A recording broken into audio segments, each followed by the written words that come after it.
All my favorite memories are of the farm. Riding in the combine with Dad as a little girl and driving the grain carts as I got older. Along the way, Dad taught me farmers are helpers. We help our families, our neighbors, and our communities.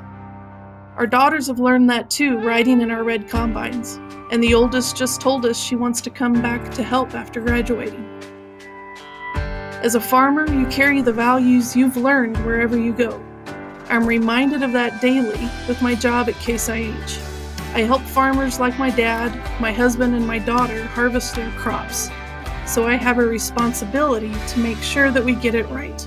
If I didn't, what kind of farmer would I be? My name is Kim. I'm a farmer, and I work for Case IH. Case IH, built by farmers.